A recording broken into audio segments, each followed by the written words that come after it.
शेतकऱ्यानं कोर्टात धाव घेतली आणि कोर्टानं थेट टोल प्लाझा जप्त करण्याचे आदेश दिले आहेत। आपण अनेकदा जमिनीच्या मोबदल्यावरून शेतकरी आणि सरकारी यंत्रणांमधला संघर्ष बघितलाय, पण वाशिम मधून आलेल्या या बातमीनं सगळ्यांनाच मोठा धक्का बसलाय।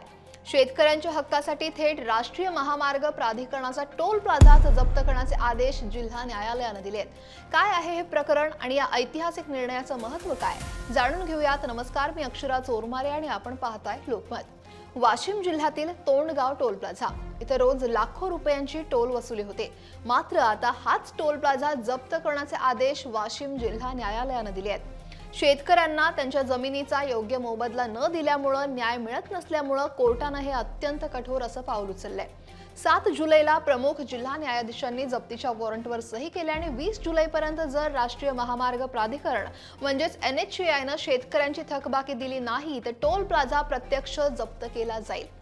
झालेलं काय तर हे प्रकरण आहे वाशिम मधील बेबी दिनकर गर्जे आणि त्यांचा मुलगा विठ्ठल दिनकर गर्जे यांच्या जमिनीचं। राष्ट्रीय महामार्ग क्रमांक 161 म्हणजे आत्ताचा NH53 यासाठी त्यांच्या जामरुण नावजी इथल्या अकृषक जमिनीचं अधिग्रहण करण्यात आलेलं, मात्र त्यावेळी त्यांना फक्त प्लॉटचा मोबदला दिला। लेआउट मधील रस्ते, खुली जागा आणि सुखसोयींसाठी सोडलेल्या जागाचा मोबदला दिलाच नाही। इतकंच नाही तर त्यांची जमीन राज्य महामार्गाला लागून असूनही त्यांना गावठाणांच्या दरानुसार म्हणजेच कमी मोबदला देण्यात आला। या विरोधात गर्जे कुटुंबियांनी आधी वाशिम जिल्हाधिकाऱ्यांकडे तक्रार दाखल केलेली। जिल्हाधिकाऱ्यांनी NHAI ला योग्य मोबदला देण्याचे आदेश दिले, पण त्याचाही उपयोग झाला नाही। त्यानंतर त्यांनी लवाद अप्पर जिल्हाधिकारी वाशिम यांच्याकडे याचिका दाखल केली। अप्पर जिल्हाधिकाऱ्यांनी शेतकऱ्यांच्या बाजूने निकाल देत वाढीव मोबदला देण्याचे आदेश दिले। राज्य महामार्गावरील दरानुसार मोबदला द्यावा आणि तसंच अधिग्रहित केलेल्या रस्ते आणि खुल्या जागांचाही मोबदला द्यावा असं या आदेशात नमूद करण्यात आलं, पण राष्ट्रीय महामार्ग प्राधिकरणानं ही रक्कम दिलीच नाही।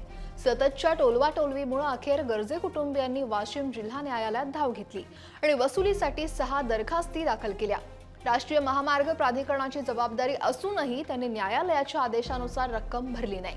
सरकारी यंत्रणेनं न्यायालयाच्या आधीच्या आदेशाला सुद्धा केराची टोपरी दाखवल्यामुळे मुख्य जिल्हा न्यायमूर्तींनी हे कडक पाऊल उचललं आणि त्यानंतरच प्रमुख जिल्हा न्यायाधीश वाशिम यांनी गंभीर दखल घेत वाशिम जिल्ह्यातील तोंडगाव इथला टोल प्लाझा जप्त करण्याची मागणी मान्य केली।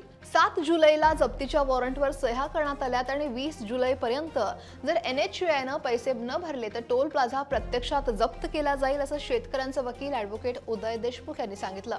हा निकाल राष्ट्रीय महामार्ग प्राधिकरणासाठी एक मोठा धक्का मानला जातोय। हा निर्णय ऐतिहासिक आहे। शेतकऱ्यांची नुकसान भरपाई ही वसूल करण्यासाठी न्यायालयाकडून राष्ट्रीय महामार्ग प्राधिकरणाचा टोल नाका जप्त होण्याची किंवा अशा निर्णयाची पहिलीच वेळ आहे। या निर्णयामुळे राष्ट्रीय महामार्ग प्राधिकरणात खळबळ उडाली आहे। हा निर्णय अनेक शेतकऱ्यांसाठी एक महत्त्वाचा आदर्श ठरू शकतो, जे अजूनही त्यांच्या जमिनीच्या मोबदल्यासाठी झगडतायत। महाराष्ट्रात अशा 28,000 पेक्षा जास्त प्रलंबित दावे आहेत आणि ज्यासाठी 57 न्यायाधिकरणं नेमण्यात आली आहेत। वाशिम न्यायालयाचा हा ऐतिहासिक निर्णय शेतकऱ्यांच्या हक्कासाठी एक मोठा विजय आहे आणि प्रशासकीय यंत्रणांना त्यांच्या जबाबदारीची जाणीव करून देणार आहे। वाशिम न्यायालयाच्या या धाडसी निर्णयाबद्दल तुम्हाला काय वाटतंय? शेतकऱ्यांना न्याय मिळाला पाहिजे की नाही? तुमची प्रतिक्रिया काय? कमेंट नक्की करा आणि लोकमत सबस्क्राइब करायला विसरू नका।